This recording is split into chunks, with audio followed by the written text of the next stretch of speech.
informação, ela está disposta a receber a informação, coisa totalmente diferente dos cursos convencionais. Um tecelão cearense luta para preservar a arte manual de fazer redes de dormir. A técnica centenária que está desaparecendo no Nordeste está em exposição no Museu do Ceará. A arte da tecelagem é mais antiga do que se pode imaginar. Os índios dormem de rede pelo menos desde o descobrimento do Brasil.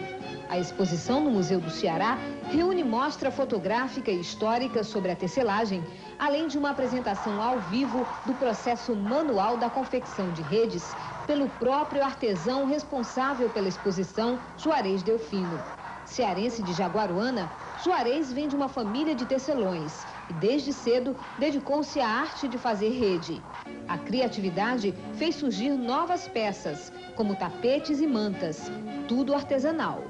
Com esta exposição, Juarez Delfino quer provar que o tear manual resiste ao tempo e ao avanço tecnológico e, acima de tudo, é uma arte.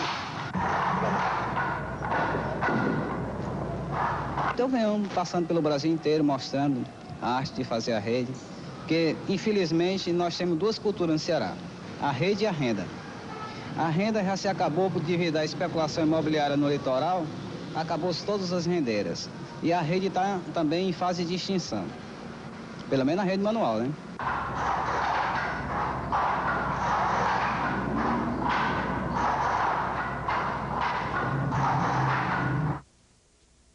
Veja em instante. E fazem da mulher a mulher, quer dizer, fazem a mulher ficar feminina, atraente, sadia, inteligente, esperta, enfim, continua comandando o mundo. Então, uma dos nossos telespectadores escreveu uma cartinha e eu mencionei isso aqui cobrando. E por que você não fala do mal-estar terrível que as mulheres sentem? Então, eu disse para ela que são poucas as mulheres que sentem esse mal-estar, porque um dos efeitos do hormônio feminino é dar uma certa euforia e alegria de viver a mulher. Ela se sente bem. Então, se uma mulher se sente mal, há alguma coisa de errado com ela e não com a terapêutica do hormônio feminino. Alguma coisa está errada. Eu mencionei, entre outras possibilidades, que ela tivesse hipotiroidismo ou alguma outra disfunção endócrina ou metabólica, diabetes, a hipertensão arterial, que estivesse dando mal-estar a ela. O estrogênio não dá mal-estar, dá muito bem-estar à mulher. Entretanto, falei de possibilidades adversas que decorrem do uso do hormônio, principalmente para quem não faz exercício. É que o hormônio, ele tem um ligeiro efeito anabolizante, faz com que a mulher ganhe peso, principalmente ganhe gordura. Eu faço um desconto para isso, dizendo que a gordura que a mulher ganha quando toma este hormônio é mais ou menos a mesma que ela ganha quando não toma o hormônio e não faz exercício. A mulher na menopausa que não toma hormônio e que não faz exercício, ela também ganha peso. E o peso que ela ganha é um peso muito ruim. Não é somente por causa do peso, é porque a qualidade da gordura que ela acumula quando não toma hormônio é de gordura ruim. É uma gordura que nós chamamos de LDL, é o chamado colesterol ruim. Quando a mulher toma hormônio, ela também engorda. Mas ela engorda de uma gordura boa, que a gente chama de HDL. É uma lipoproteína que tem benefícios, traz benefícios. A gente chama o colesterol bom. Então, a tendência a ganhar peso é quase inevitável, porque é quase inevitável que a mulher faça menos exercício quando está na menopausa. Ela é menos solicitada. Ela pode fazer um exercíciozinho forçado quando ela sai pela manhã para dar uma caminhada longa. Mas, inevitavelmente, o resto do dia ela não vai fazer o exercício que ela fazia quando ela era uma jovem que trabalhava e que praticava esportes, etc., que namorava e que dançava até tarde da noite. Não pode se comparar. Pois bem, e durante a vida reprodutiva, em que ela está cuidando dos filhos, não para um minuto e tudo isso. Então, uma mulher de 50, 60 anos que já criou os filhos, ela não tem muita atividade física. Deveria ter, deveria forçar isso, fazer exercício de manhã. Quanto mais, melhor. Se ela disser, eu caminho 5 quilômetros pela manhã, caminhe de tarde também. Você compre uma maquinazinha de caminhar, coloque no seu quarto e dê uma caminhada de 5 quilômetros de manhã e outra de tarde. Só lhe fará bem. Quanto mais exercício, melhor. Dizem mesmo que quando o exercício é exagerado, é melhor ainda. Bom, eu não vou lhe exaurir, mas fazer exercício. Então, existe, entretanto, um efeito que é referido como a principal desgraça de usar um hormônio desse, que nós médicos hoje já não aceitamos como um efeito unicamente ruim, é que é o chamado aumento da incidência de câncer de mama nas mulheres que tomam o hormônio em relação àquelas que não tomam. Se diz que este aumento é insignificante e realmente a maioria dos estudos médicos demonstra que se 4% das mulheres vão morrer de câncer, porque são 4% das mulheres que têm, quer dizer, 4% das mulheres morrem de câncer. A morte das outras mulheres é por outras causas. Morte é doença cardiovascular, osteoporose, enfim, um monte de outras coisas.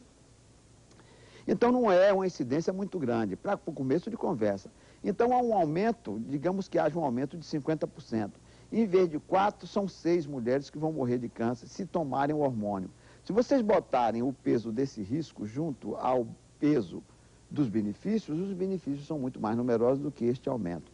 E tem mais uma coisa, é que a mulher, vejam bem, hein, mesmo com o aumento da incidência de 50%, de 4% para 6% na possível mortalidade, o que na realidade ocorre é que as mulheres morrem menos de câncer de mama. Quando tem câncer, vejam bem, usando hormônio, do que quando elas têm câncer de mama e não usam hormônio. Isso já está demonstrado. Recentemente, no mês de junho, saiu uma chamada Harvard Medical Letter, em que se analisava justamente este fato. Os hormônios estrogênicos até diminuem a mortalidade de câncer de mama. Não se fala dos outros, porque já diminuía a mortalidade para metade de câncer do cólon, além do benefício sobre todo mais, né? A parte óssea, artrite degenerativa, que também diminui, a parte da doença de Alzheimer, etc. Então, não fique zangada a moça que me escreveu, que eu não fale das desvantagens, porque as desvantagens são corrigíveis e não se aplicam a todas as mulheres. A maioria absoluta delas se sente muito bem até o fim da vida usando esses hormônios. Então, é raridade efeito colateral adverso.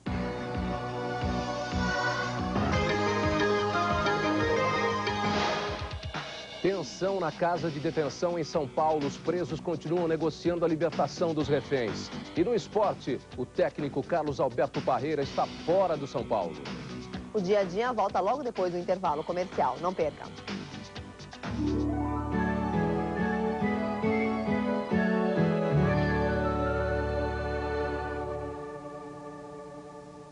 Aprenda a fazer lindos enfeites para seus doces. Confeitando bolos com Marta Balina. Tudo para fazer da sua festa um grande sucesso. De segunda a sexta, após a Cozinha da Ofélia. Se ultrapassarem os limites de velocidade de 80 km por hora nas rodovias, serão punidos com maior rigor. Além de pagar multa, poderão ser presos em flagrante e condenados a prestar serviços à comunidade.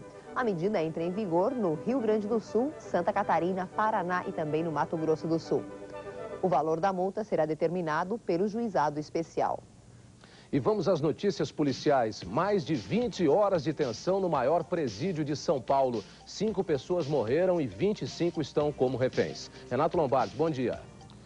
Bom dia. Os agentes penitenciários da Casa de Detenção de São Paulo, o maior presídio da América Latina, com capacidade para 3.200 e está hoje com 6.300 presos, os reféns continuam sendo ameaçados pelos presos no pavilhão 2. Para quem não sabe, houve uma tentativa de fuga ontem, 5 presos tentaram fugir, 4 foram mortos, eles atropelaram um agente penitenciário na tentativa de derrubar o portão principal do presídio, 1 foi baleado. E o que aconteceu? A tentativa de fuga não deu certo, mas os presos que estavam no pavilhão 2 resolveram se rebelar e fizeram os reféns. Até agora, desde ontem, o começo da tarde, até agora estão negociando.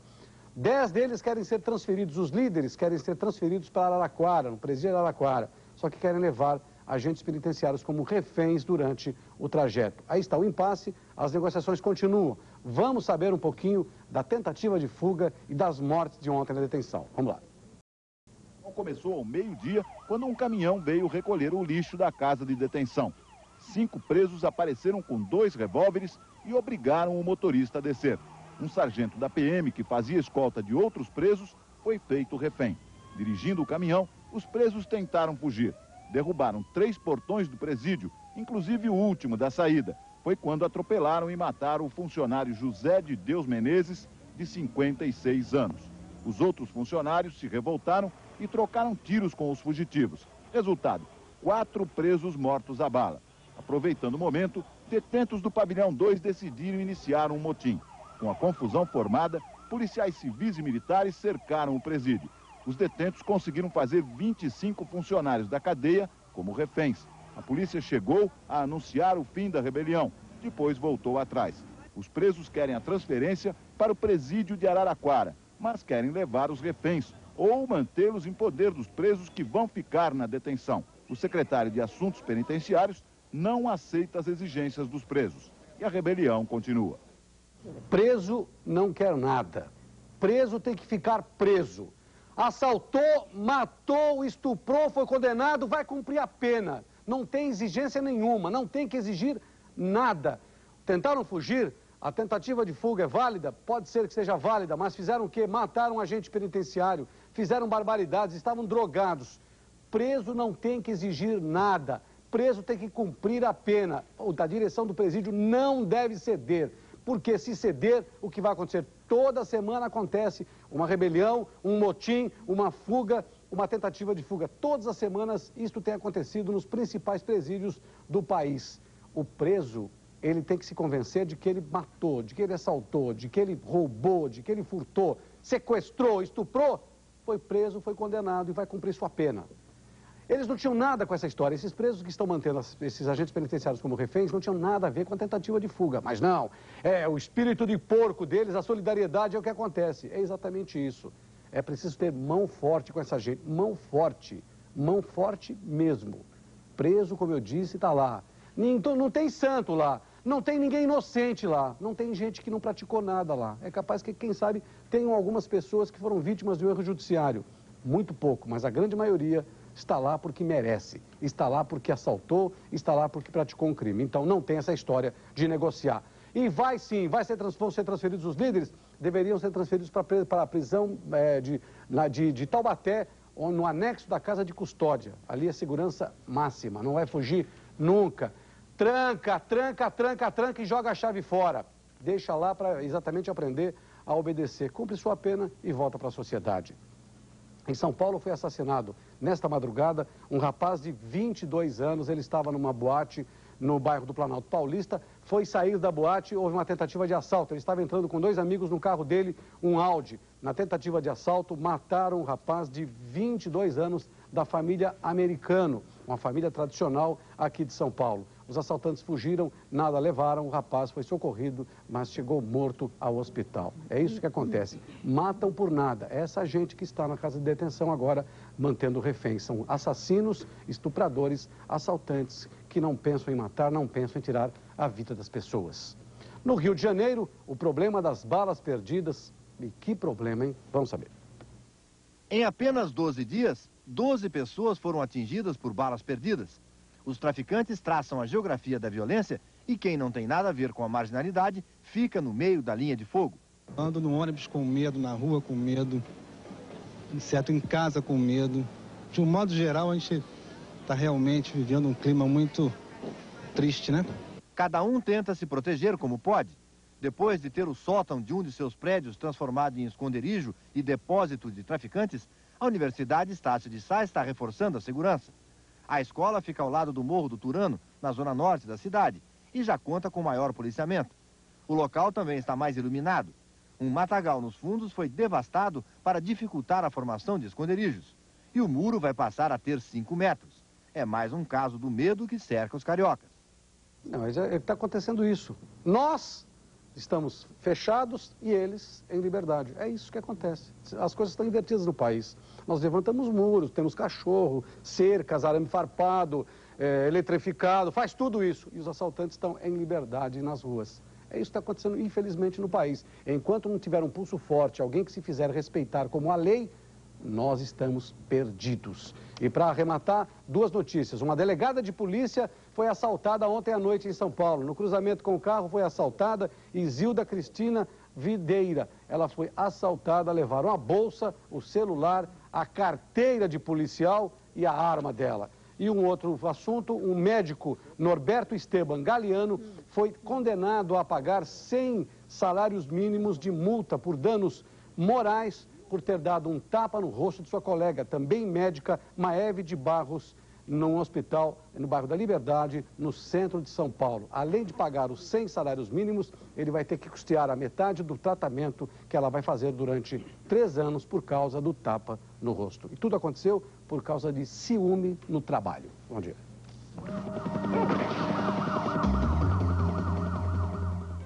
E atenção, um avião da companhia TAM acaba de cair sobre uma garagem da CMTC na Avenida Jurupiá, região do Jabaquara, zona sul de São Paulo. O aparelho tentava decolar do aeroporto de Congonhas. Não se tem notícias de vítimas ou dos motivos que causaram o acidente. Viaturas do Corpo de Bombeiros estão a caminho do local. A Justiça determinou hoje a penhora de 500 mil... Minas Gerais. A operação prevê a privatização do Crédito Real e Benji. A Câmara aprova o projeto de lei que autoriza a reabertura dos cassinos no Brasil. A proposta segue agora para o Senado. O ministro da Saúde, Adib Jatene, abre logo mais às 10h30 o terceiro encontro dos ministros da Saúde do Mercosul, que discutirá mecanismos comuns de controle no setor. O ministro da Fazenda, Pedro Malan, apresenta na próxima terça-feira a proposta que cria um imposto único para micro e pequenas empresas. A Comissão Especial de Reforma Política do Senado começa a analisar hoje o projeto que estabelece o voto facultativo. O Ministério Público da Bahia pede a abertura de inquérito para apurar a responsabilidade na distribuição de cartilhas consideradas pornográficas num colégio de Salvador. O material traz métodos de prevenção à AIDS. Pelo menos 21 pessoas morrem e 50 ficam feridas num ataque de guerrilheiros a um aeroporto da Somália. Os 2 partidos rebeldes iraquianos curdos iniciam nova rodada de negociações na Turquia para tentar acabar com as hostilidades. Policiais indianos matam 5 paquistaneses num posto de fronteira em Caxemira. Segundo os guardas, eles tentavam atravessar levando armas e munições. 5 pessoas morrem nas Ilhas Britânicas em acidentes relacionados às mudanças climáticas causadas pelo furacão Lily. Uma verdadeira loucura. Na luta para tentar perder peso, muita gente pode acabar perdendo mesmo a saúde. Com a proximidade do verão, volta o pesadelo de milhares de pessoas que estão ou acham que estão alguns quilinhos acima do peso ideal. Nesta época, aumenta consideravelmente a procura por métodos de emagrecimento que proporcionem resultados rápidos e, se possível, com um mínimo de esforço. São chás, loções, cremes, pílulas, saunas, sopas e mais uma infinidade de fórmulas infalíveis que prometem a felicidade de ser magro e, o que é melhor, comendo de tudo. Só que nem sempre essa mágica dá certo e, em muitos casos, pode trazer graves prejuízos à saúde. E para falar do assunto, está aqui conosco a médica endocrinologista Zuleika Cosi Halpern. Doutora Zuleika, bom dia. Bom dia. Essas chamadas poções milagrosas para perder peso, adiantam alguma coisa? Não, elas não adiantam absolutamente nada. Não há fórmula mágica para emagrecer. Se elas existissem, o mundo seria magro. E o que se vê é o contrário, o mundo está cada vez mais gordo. Essas fórmulas podem, na verdade, acabar prejudicando a saúde, né, doutora Zuleika? De que tipo? Quais são os problemas que podem vir com isso? Olha, tudo depende do tempo em que são usados e da composição. Existe uma parafernália tão grande hoje em dia no mercado, algumas absolutamente inócuas, que prometem muitas coisas e na realidade não contêm nada. É chamado placebo. Exatamente. E outras realmente perigosas, com substâncias realmente prejudiciais à saúde, podendo causar hipertensão, taquicardia, nervosismo, depressão, uma série de coisas. Mas o perigo está, quer dizer, essas fórmulas milagrosas, na verdade, são verdadeiras bombas, né? As pessoas acabam tomando coisas que elas não sabem, porque não existe a fórmula, né? Com o intuito de se guardar o segredo da poção mágica, não se sabe o que tem ali dentro. Eu acho que é bom alertar que qualquer pessoa, quando toma algum medicamento, ela tem o dever e o direito de saber o que ela está tomando. Então, que ninguém tome nada sem saber exatamente a sua composição. É enganação, na verdade. Exatamente. Como fazer, doutora Zuleika, para emagrecer a curto prazo? Quer dizer, isso é possível? Olha, é possível se o excesso de peso for pequeno, 2 a 3 quilos. Aí realmente dá para perder esse peso num espaço de tempo pequeno. Mas se o excesso for grande, é absolutamente impossível. Não se deve esquecer que ninguém ganha peso de um dia para o outro. Então, não dá para perder esse peso também de um dia para o outro. Quer dizer, o que as pessoas tinham que fazer, na verdade, era se controlar para não engordar tanto. Exatamente. Existe uma dobradinha infalível para se manter o peso, que é uma alimentação saudável. E quando eu digo alimentação saudável, não é passar fome, é cuidar da alimentação, que se coma alimentos saudáveis no dia a dia e que se tem uma atividade física. Não há nada além disso para tornar uma pessoa saudável e bem disposta fisicamente. Eu acho que uma coisa que vale colocar também, doutora Zuleika, é que as pessoas se esquecem de uma coisa, né? Você não precisa comer 5 sanduíches, né? Se você comer um sanduíche num tempo certo, esperar o seu organismo começar a iniciar o processo de digestão, você fica satisfeito, não é? Exatamente. Sempre o excesso é que é prejudicial. Na realidade, pode-se comer absolutamente de tudo, desde que você tenha um critério.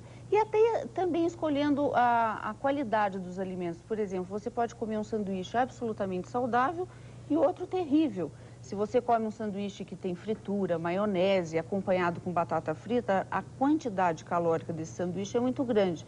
E você pode substituir, às vezes, por um sanduíche mais gostoso e muito mais saudável, como, por exemplo, um sanduíche com peito de peru e uma série de opções saudáveis e gostosas. Esse efeito sanfona do engorda e emagrece também não faz bem à saúde? Não faz bem e está ligado exatamente àquilo que você falou, à procura da fórmula mágica. Porque as pessoas falam, eu vou comer tudo que eu tenho vontade e depois eu faço uma dieta. Então, na realidade, ela ou está em dieta ou não está em dieta. Doutora Zuleika, essas pessoas que se preocupam em emagrecer apenas no verão e passam, na verdade, o ano todo levando uma vida sedentária, elas têm alguma chance de manter aí um peso estável, vamos dizer assim? Não, jamais, porque você não pode manter um peso estável sem ter uma atividade física, como eu falei. E a atividade física que eu disse não é ficar malhando na academia todo dia, várias horas. É você procurar ter uma caminhada de meia hora, por exemplo, todo dia, 50 minutos, 3 vezes por semana, e nadar, por exemplo, no final de semana, quando você está com o tempo disponível, procurar se movimentar mais. Essa ditadura da moda pode levar as pessoas a problemas mais sérios, como uma anorexia, por exemplo. Sem dúvida nenhuma, e essa ameaça é principalmente nas jovens adolescentes. Hoje em dia, nós temos muito problema com adolescentes por essa procura desse peso ideal, que na realidade nem é ideal para ela, é um peso fora do padrão dela. E isso realmente leva a problemas sérios, como anorexia, e pode levar à morte mesmo. Uma outra questão, doutora Zuleika, qual é o peso ideal? Quer dizer, como é que as pessoas sabem se estão fora do peso ou não? Quer dizer, além das sobrinhas, né? Que são as coisas visíveis, né? Olha, na realidade, a maneira ideal para saber... eu não sei se cabe aqui, mas eu vou falar rapidamente. Sim, existe uma formulazinha muito simples para se calcular, que é cada um pegar seu peso e dividir pela sua altura ao quadrado. Então, por exemplo, se você tem 70 quilos e mede 1,65 m, você pegaria esse peso e dividiria por 1,65 m vezes 1,65 m. Se esse número for menor que 25, na realidade a pessoa não está obesa. Geralmente deve se preocupar se esse índice começa a ser maior que 27. E uma última questão, qual a dica que a senhora deixa aí para os desesperados com a chegada do verão? Aqueles que querem mesmo entrar em forma, querem exibir um belo corpo na praia, na piscina? Primeira coisa, não fazer nenhuma loucura tomando o que não sabe o que está tomando. Procurar também não ter um resultado muito rápido, deixando de comer. E o mais adequado para o verão realmente é muito líquido. Diminuir a ingesta de álcool, que no verão não é adequada porque desidrata. Comer alimentos leves, como carnes brancas principalmente, verduras, legumes. E as sobremesas que sejam sempre, por exemplo, sorvetes de fruta. Sobremesas o mais leve possível. Ok. E cuidado com as fórmulas mágicas, hein? Que mágica não existe não para emagrecer. Doutora Zuleika, obrigado pela entrevista e um bom dia. Eu que agradeço.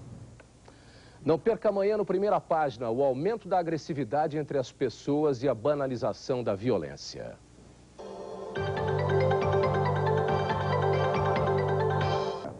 Ali continua o trabalho por parte dos homens do Corpo de Bombeiros, por parte dos soldados também da Aeronáutica, que estão acompanhando toda essa movimentação. As máquinas vão retirando os escombros. Lá ao fundo nós temos um caminhão guindaste, que vai tirar a parte principal dessa aeronave, que é o bico, onde estavam os comandantes, onde estavam exatamente aqueles que conduziam essa aeronave que veio a cair aqui na região do Jabaquara. Destruição total daqui de cima, uma dimensão de tudo o que aconteceu nesta manhã de quinta-feira com a queda desta aeronave, onde mais de 90 pessoas vieram a morrer. Inclusive números ainda extraoficiais, até porque os policiais vão tirando os escombros e possivelmente há vítimas sob esse monte de entulho, de concreto, de telhado que veio abaixo com o avião. Canal 21, São Paulo. É uma situação difícil também para aqueles profissionais que estão nesse momento tirando os escombros. Tenente Coronel Elzio Nagali, quantas horas seguidas esses profissionais ficam no local agora? Não tem um tempo determinado. Nós temos as equipes que vão fazer a rendição nos diversos setores. Agora deverá entrar o turno da tarde. Às 22 horas temos o grupo da noite, que também vai entrar de serviço. Não ter esse atendimento. A Polícia Militar realmente se preocupa porque o nosso fator principal é o homem. Eu queria destacar também o nome do piloto já confirmado da aeronave, José Antônio Moreno. Nós conversamos há poucos instantes com o tio do piloto José Antônio Moreno, o senhor Alonso Moreno, ele que é irmão do vice-prefeito de Mojimirim. Portanto, o piloto era filho do vice-prefeito da cidade de Mojimirim, interior do estado de São Paulo, família que havia perdido um outro filho há apenas alguns dias, apenas algumas semanas. Nós temos mais um repórter na ponta da linha. Quem nós temos na ponta da linha? Quem traz novas informações? Isabel Ortiz Mendes.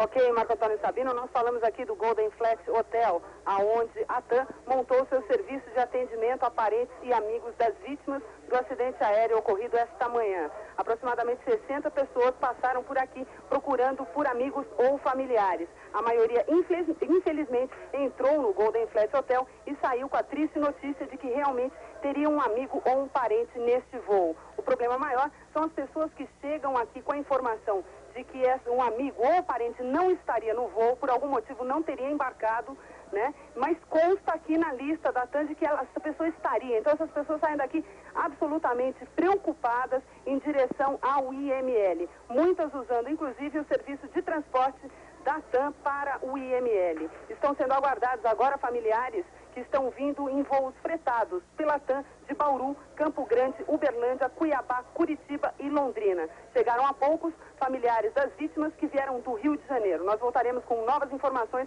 a qualquer momento, Sabino. Era um voo que faria ou receberia a conexão de vários outros voos da TAM. Esse voo estava saindo de São Paulo em direção ao Rio de Janeiro, mas receberia passageiros de outros voos da TAM em conexão. Nós temos mais informações na ponta da linha, informações que chegam com o repórter Everson Passos. Agora, Everson, faltam 15 minutos para as 4 horas da tarde. Muito bem, Marco Antônio Sabino, já retirada toda a parte da fuselagem do avião do Fokker 100 da TAM, que caiu nesta residência na Rua Cursino. Foi a mais atingida. Inclusive agora um carro do serviço funerário da Prefeitura de São Paulo acaba de chegar aqui. Inclusive um caixão acabou sendo levado para o pátio da residência. Ela foi totalmente rescaldada. Os bombeiros fizeram um rescaldo e a informação que se tem é que mais uma vítima fatal acabou sendo encontrada. Com isso, já se cogita que sejam pelo menos 99 pessoas que acabaram falecendo em função desta tragédia, a queda do avião Fokker 100 da TAM do aeroporto de Congonhas, Sabino. Dentro daquelas suas previsões, né, Tenente Coronel Elzio Nagali? A informação que a previsão do Corpo de Bombeiro é por volta de 100 pessoas e nós já estamos chegando ao número de 99, conforme foi colocado. E, infelizmente, nós esperamos e torcemos para que esse número não seja maior do que 100, conforme a estimativa dos companheiros do Corpo de Bombeiro. Agora, Tenente Coronel, não sei se o senhor percebeu nas imagens que a gente mostrava ao vivo do local, pelo menos me chamou muito a atenção a imagem de um avião pousando ali por trás. O senhor percebeu isso? É uma posição muito baixa, né? Realmente ele passa bem próximo às residências e é uma temeridade. Eu não sou especialista na área de aviação, mas como um cidadão de São Paulo, a gente realmente deve ficar preocupado porque um acontecimento como esse talvez seja um sinal de alerta que as coisas talvez tenham que tomar novos rumos. Vamos ver o que as autoridades vão colocar nesse sentido. O senhor é um oficial experiente da Polícia Militar. O senhor já trabalhou em alguma ocorrência trágica como essa? Não, nesse sentido não.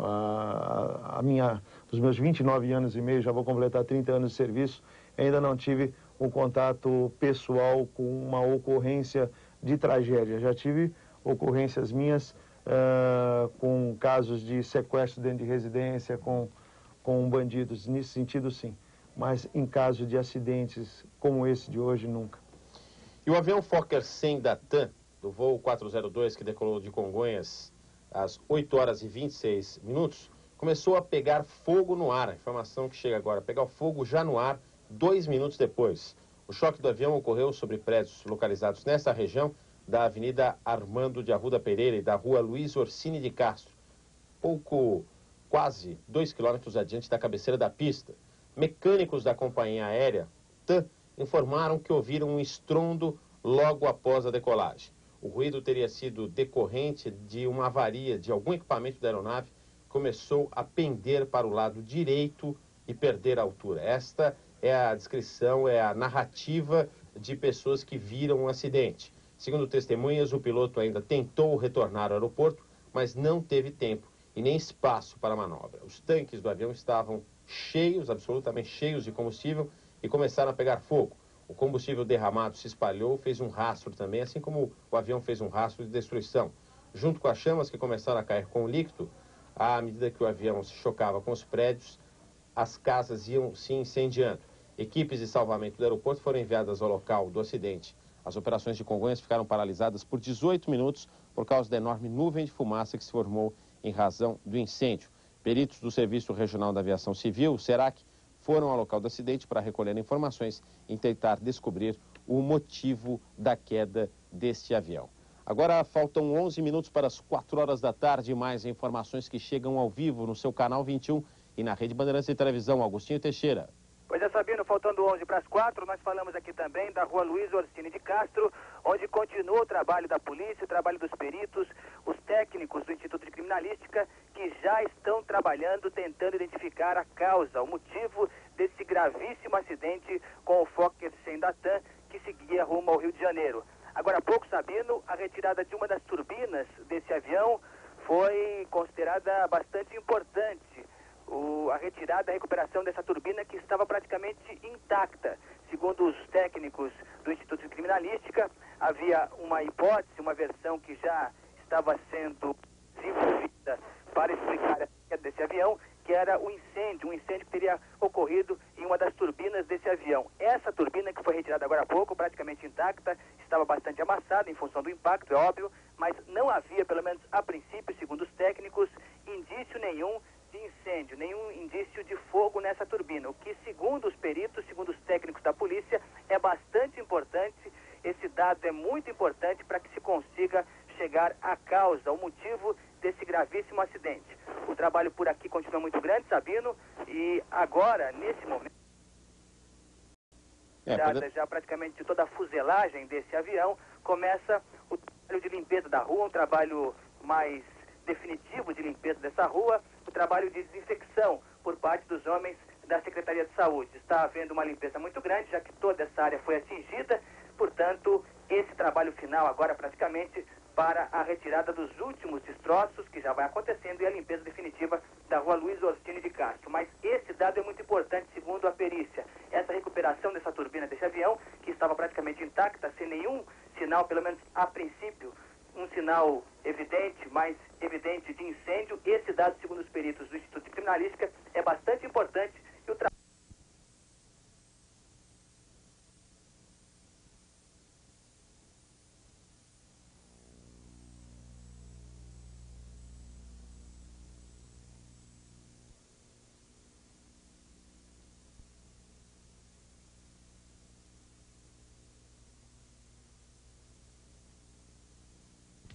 Um alimento barato e fácil de ser encontrado em várias regiões do país. O coco, por seu alto valor nutritivo, merece fazer parte do cardápio dos brasileiros. Confira com o professor Silvio Paniza. Bom dia! Uma semente altamente nutritiva, gostosa, saborosa, mas que não pode ser abusada. É a semente do coqueiro, é a semente do coco. Muita gente pensa que o coqueiro é brasileiro, ele não é. Ele foi introduzido principalmente na região mais quente do Brasil. Ele é originário de regiões de ilhas mais quentes, como na Malásia. Chega no Brasil e mostra toda essa exuberância de um coqueiro. O coco, muita gente pensa que não é uma semente, é uma semente. Ainda não é a maior semente que nós temos na natureza. Nós temos ainda uma outra árvore que produz uma semente maior ainda do que essa do coqueiro, do coco. No coco nós temos coisas importantes. Nós temos a água, que é o chamado endosperma líquido, que é aquela que hidrata, quem que não gosta de uma água de coco. E aqui nós temos o endosperma sólido, que é a reserva da semente. É este endosperma sólido, que nós denominamos de polpa, é o que nós vamos utilizar para que você possa fornecer ao seu convalescente, à sua criança que precisa de recompor as suas energias. Rale sim o coco, aqui nós já temos o coco ralado, e você vai adicionar, para melhorar a nossa preparação, você pode adicionar um pouco de melado, de preferência o melado. O melado, numa boa porção do coco ralado, nós vamos adicionar o melado e depois você vai amassar bem e você vai oferecer por dia 1 colher de sopa juntamente com a polpa do coco. Você mistura bem, ele vai formar praticamente quase que um tipo não é bem uma cocada, mas seria interessante que também fosse uma cocada. Misture bem com o melado. Apesar da polpa do coqueiro, do coco, da semente do coco, já ter um pouco de açúcar, tanto que quando você come somente a polpa, você vê que ela já é bastante adoçada. Mas depois que você misturou com mais o melado, que tem uma alta taxa de ferro, principalmente isso que é o importante que nós encontramos. Além dos sais minerais que são importantes, nós encontramos também o ferro. É este ferro que vai proporcionar aquele bem-estar geral para a sua criança ou para o seu doente. 1 colher de sopa que você administre deste melado, juntamente com a polpa do coco, você vai fornecer todas aquelas energias que você porventura queira dar para o seu paciente. O importante do coco é que, além dele ter tanta coisa boa, ele não pode ser abusado por pessoas que não podem fazer o uso de óleo fixo, principalmente do saturado. Então, ele é rico em ácidos graxos saturados e pobre em ácidos graxos insaturados. Mas no coco nós temos uma outra coisa que é muito importante, que é denominado de ácido mirístico. É esse ácido mirístico que proporciona toda aquela espuma, toda aquela garantia. Inclusive, é um ácido que é encontrado na pele. Nós temos o ácido mirístico na pele. É um ácido muito importante para que você possa promover uma melhoria na sua pele. Veja então, além dos óleos fixos, além das gorduras, nós temos também os sais minerais, nós temos também as proteínas, os sais minerais principalmente de cálcio, de ferro, de manganês, de magnésio. Tudo isso nós encontramos nesta semente, que eu volto a insistir que não ainda é a maior semente que nós temos na botânica, mas é uma semente muito grande, muito bem aproveitada. E ainda, o importante, ele não é caro. Muita gente pensa, mas o quilo de coco custa muito caro. Mas o que você vai fornecer de energia para o seu convalescente é muito mais exuberante. Então você pode administrar um quindim ou mesmo uma cocada para o seu paciente, que ele só vai lhe fazer muito bem. Se você não quiser comer isso, também pode comer um olho de sogra, que também tem uma alta concentração da polpa do coco, que vai lhe fornecer bastante energia. Falamos então de uma das melhores sementes que nós temos na natureza, que é a semente do coco. Plante-o, cultive, utilize, que ele só vai lhe fazer muito bem para a sua saúde. Até amanhã.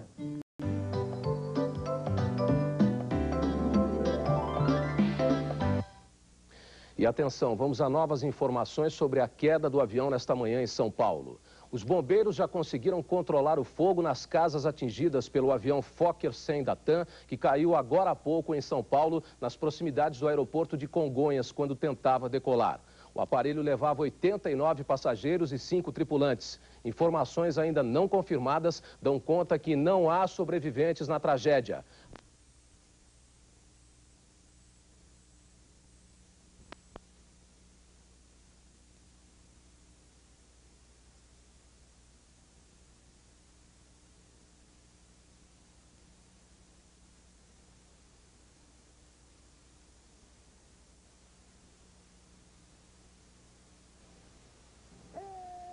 Esteja onde estiver, no carro, no trabalho, em casa, esteja sempre ligado no sucesso. Grandes sucessos da música. Ligado.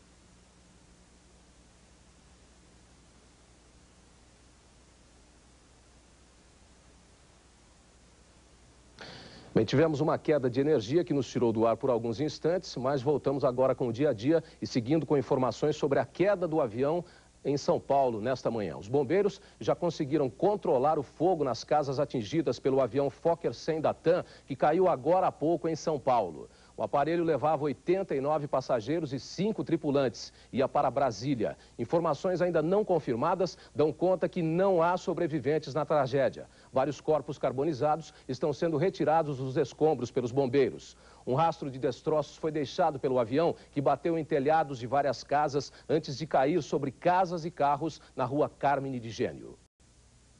A sociedade costuma discriminar os diferentes, ou seja, quem não se encaixa nos padrões pré-estabelecidos. E assim são eleitos os chamados bodes expiatórios, que enfrentam preconceitos pelo simples fato de assumirem sem medo as suas convicções. A análise é do psiquiatra José Ângelo Gaiarsa. Bom dia, minha gente. Quebra-cabeças no ar. Uma história que ouvimos aqui abriu o caminho para isso. Um casamento de longa duração que parece que vai excepcionalmente bem. Apareceu esse fantasma depois de 20 e tantos anos de casados. O marido acha uma amizade que tem um ar muito chegado e a esposa não sabe o que fazer. Com ela já falamos um pouquinho, vamos ampliar aqui, talvez ajude mais. Mas eu queria aproveitar essa história da homossexualidade para falar de preconceito. Teoricamente, os preconceitos existiriam para simplificar a vida social. Olha, uma mãe sempre deve fazer assim, um marido é assim, um funcionário deve fazer assim, um patrão deve fazer assim. Fica tudo codificado, organizado, determinado e todo mundo sabe o que vai acontecer e parece que todo mundo vai viver em paz. A ideia é esta. Estabelecer pequenas regras que todos obedeceriam e assim a gente saberia com o que contar e o que fazer. O que seria ótimo se fosse verdade. Mas como acontece que cada fato humano tem 1000 significados, como cada pessoa vê de um jeito, como cada pessoa é diferente do outro, a regra, olha, ela me põe uma roupa justa. Eu tento ficar dentro dela, eu fico incômodo e fico procurando uma vítima. Como se eu dissesse, me puseram como é que se chamava antigamente aquela camisa para segurar louco? Não me lembro o nome. Deixa pra lá. É como se me põe uma camisa de segurar louco. Eu tenho que fazer sempre assim. Mas eu não fico bem lá dentro. Eu fico zanzando. Fico meio pé da vida de ter que estar preso e fazer sempre assim. Fico com muita raiva. Então eu começo a procurar quem é o culpado. E assim a sociedade começa a eleger os seus bodes expiatórios. O bicho é um deles. O bicho serve de lata de lixo para tudo quanto é descontentamento humano, para tudo quanto é frustração, principalmente dos homens. Realmente não tenho muita ideia do que é que as mulheres acham da homossexualidade feminina. Alguma coisa me diz que passa um pouco mais raso, mas não tenho certeza. Mas nos homens é uma doença engraçada. Quando você quer xingar realmente alguém, você diz que ele é bicho. Assim, é o pior, é quase que pior do que filho daquela. Quase pior. Aí é uma questão de escolha. Mas estão praticamente no mesmo nível. O bode expiatório é a vítima de todos os constrangimentos que nós sofremos. Desde pequeno não pode, não vai, não faz, fica bonzinho, papá. Ninguém fica bem dentro desta roupagem muito estreita. De tudo que nós podíamos ser, nós não somos nem 10%, nem 5%, talvez nem 1% do que a gente poderia ser. E ficamos assim, amarrados, de certo modo, primeiro assustados, não posso me mexer porque é perigoso. E segundo, com muita raiva, como é que eu posso aguentar essa vida? Aguentar, às vezes, um pai chato, uma mãe chata, um professor chato, um patrão chato, eu tenho que aguentar. Tenho que ser filho chato, mãe chata e tudo mais. Tem que. Então a gente tem muita raiva assim, meio no ar. Eu nem sei muito bem por que é que eu tenho tanta raiva às vezes das coisas. Então eu acho os bodes expiatórios. É o traficante, é o tóxico, é o homossexual, é a prostituta, eles é que são culpados. Eles é que são culpados. Então vamos matá-los, porque assim todos ficam bonzinhos. Só sobram os bons. Os ruins estão todos mortos, porque nós somos bonzinhos e matamos todos eles, né? Nós somos maravilhosos. A humanidade vive fazendo isso desde velhos tempos. Algumas pessoas se chocaram aqui quando eu trouxe um pouco a história de Jesus Cristo como um rebelde que sofreu exatamente este processo. Ele era muito diferente da época e acabou na cruz. Quando hoje nós achamos que a mensagem que ele trouxe ao mundo é a mais alta que se pode imaginar, mas ele acabou crucificado. É isso aí. Abração para todos e até a próxima, se Deus quiser.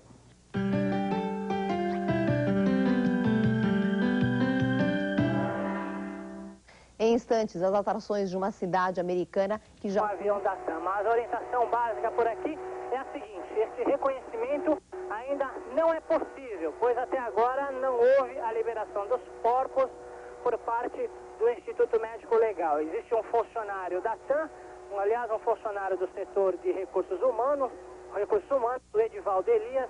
Ele pede que as pessoas possam dar detalhes pequenos que sejam para uma possível identificação, como o uso de brinco, o uso de anéis, de colares, e evidentemente ele volta a insistir na informação que nós estamos divulgando tanto pela rádio quanto pela TV Bandeirantes. Traga, você que quer fazer a identificação de um parente, se possível traga a ficha dentária deste parente. A TAM já tem uma sala reservada aqui no Instituto Médico Legal, mas pelo menos por enquanto não está prestando esse atendimento na sala às vítimas do acidente. A movimentação de familiares e também de curiosos na porta do Instituto Médico Legal é muito grande, o que obrigou a Polícia Militar a fazer um verdadeiro cordão de isolamento, além de funcionários e também das viaturas que eventualmente ainda chegam da região do Jabaquara. Ninguém tem autorização para entrar no Instituto Médico Legal, onde ainda permanece o secretário de Segurança Pública, José Afonso da Silva, que não conversou com os jornalistas. Sabino. Ah, perfeito. Ainda não conversou com o jornalista, o secretário de Segurança Pública, José Afonso da Silva, que eu tenho a impressão deve visitar também o local do acidente, o local onde está o avião, também deve falar com a imprensa no local do acidente do avião. O secretário com certeza vai se deslocar depois do ML e ir até esse ponto onde estão trabalhando os homens ligados à sua pasta, os homens ligados à Secretaria de Segurança Pública no bairro do Jabaquara. Ainda informação sobre a possibilidade aventada pela Polícia Civil, a hipótese levantada pela própria Polícia Civil, como nós mostrávamos no início dessa cobertura, de cocaína ter sido encontrada no avião. Segundo o vice-presidente da TAM, Luiz Antônio Eduardo Falco, a cocaína encontrada nos escombros próximos ao acidente categoricamente não estava no avião. Durante a entrevista que deu, Falco disse que a aeronave estava em dia com as revisões e em perfeitas condições de uso. Os levantamentos iniciais que fizeram mostravam que não haveria nenhum tipo de pendente na aeronave, que estava absolutamente limpa em termos de itens. O piloto absolutamente limpo em termos de regulamentação. Esse limpo aí é a expressão utilizada pelo próprio vice-presidente da TAM. Ele informou ainda que a imprensa dará todo o apoio necessário para as vítimas envolvidas no acidente. Segundo recentes informações obtidas junto à Polícia Federal, os 2 quilos de cocaína encontrados nos escombros poderiam estar originalmente em uma das casas ou carros que foram destroçados pela queda e explosão do avião. Se a perícia concluir que a droga estava no avião, a investigação ficará a cargo da Polícia Federal. Em caso contrário, fica a cargo do DECAP, a Delegacia Geral de Polícia de São Paulo. Agora em São Paulo, faltam 3 minutos para as 4 horas da tarde. Continuam os trabalhos dos homens das várias instituições envolvidas nesse resgate de vítimas e de corpos. Sérgio Gabriel. Uma das vítimas do acidente no voo 402 da TAM foi a jornalista Regina Lemos. Ela trabalhava na redação desta revista feminina chamada Mais Vida. A revista tinha sido recém-lançada e estava no 2º número. Regina se recuperava de um enorme drama pessoal, que fez dela uma ativa participante dos movimentos contra a violência e que pediam o desarmamento das pessoas. Em junho de 1994, o marido de Regina, Antônio Carlos Valério, foi assassinado na porta de uma lanchonete em São Paulo, depois de tentar apartar uma briga entre jovens. Regina tinha uma filha e uma neta que moravam na Alemanha. Os amigos de Regina, os colegas de redação, dizem que ela vivia neste momento um período especialmente feliz da sua vida, recuperada desse drama que aconteceu em 1994, e que este momento ficava muito claro no editorial que ela escreveu para o 1º número da revista Mais Vida. Ali acho que ela colocou tudo. Ela falou abertamente tudo que ela estava sentindo, do projeto de vida, essa coisa toda. E o projeto da revista tinha muito a ver com o projeto do livro que ela tinha. E então foram coisas que se casaram perfeitamente. E ela estava super feliz, já tinha saído o primeiro número, que estava indo muito bem. Já estava trabalhando o terceiro número, estava indo para o Rio para fazer um editorial de moda, algumas coisas, visitar alguns clientes. E aí a fatalidade aconteceu, né?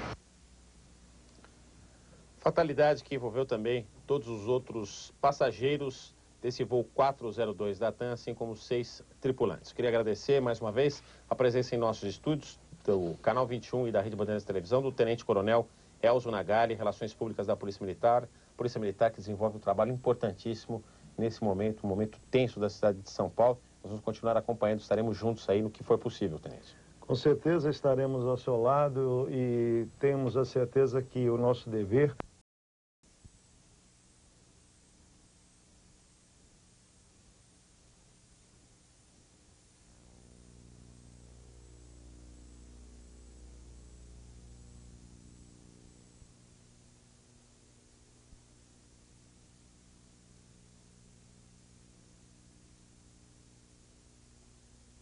O estado de Massachusetts é um destino imperdível para quem quer conhecer um pouco mais dos Estados Unidos. Passagens e Bagagens está começando agora.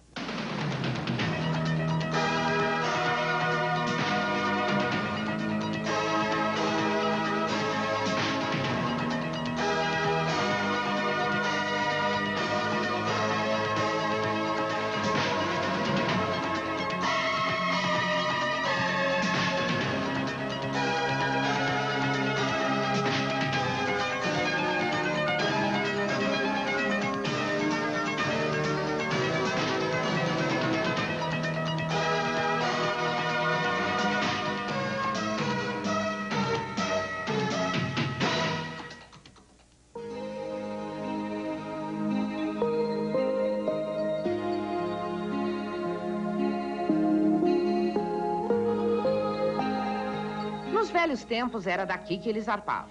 Homens de aço em seus barcos de madeira se aventuravam na caça às baleias. New Bedford está envolta nos costumes e lendas destes velhos marinheiros. Para entrar no clima da cidade, o melhor é começar pelo começo.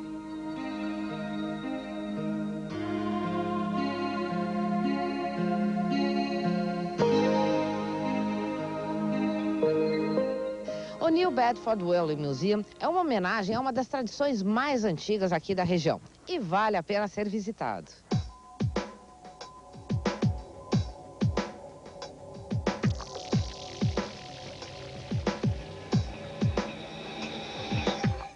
Este é o maior e mais completo dos museus do país destinados a resgatar a história da caça às baleias. Para se ter uma ideia da importância dessa atividade aqui na região, só mesmo visitando o museu. New Bedford já foi a capital mundial da caça às baleias. E aqui você vai ver como se vivia aquela época. Você vai encontrar também a réplica em meia escala da baleeira Lagoda.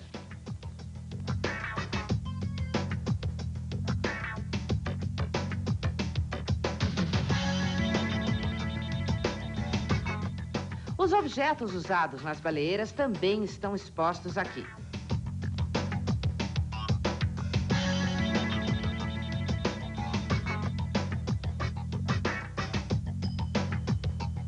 Outras curiosidades são os objetos que se produziam naquela época com os ossos das baleias. Muitos deles feitos pelos próprios marinheiros em suas longas viagens. São relógios, rolo para massas, bengalas, miniaturas e muito mais.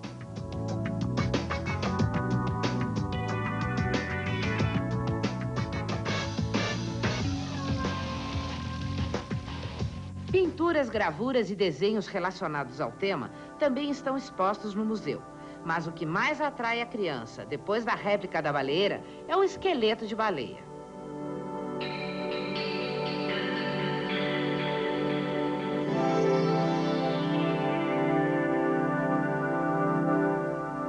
Na sala de vídeo, registros históricos da época em que o óleo de baleia era a força econômica que movia a região. Filmes como Down to the Sea in Ships, de 1922, dão uma boa ideia de como era a vida a bordo de uma baleeira e da precariedade de condições de trabalho.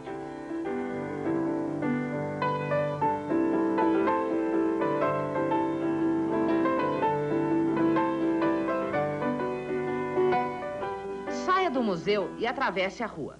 Aqui está a Seamen's Bethel, uma igreja destinada aos homens do mar e suas famílias. Se você conhece a história de Moby Dick, saiba que foi esta igreja que inspirou o escritor Herman Melville em seu Moby Dick.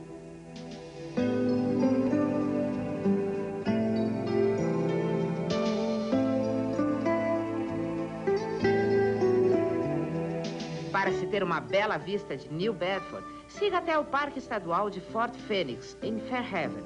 Acredita-se que foi aqui que aconteceu o primeiro combate naval da Revolução Americana, em 14 de maio de 1775. Localizado bem na entrada da Baía de New Bedford, o parque também é uma ótima área de lazer para quem visita a região. E para você que quer conhecê-la pessoalmente, aí vão as dicas do Passagens e Bagagens de hoje.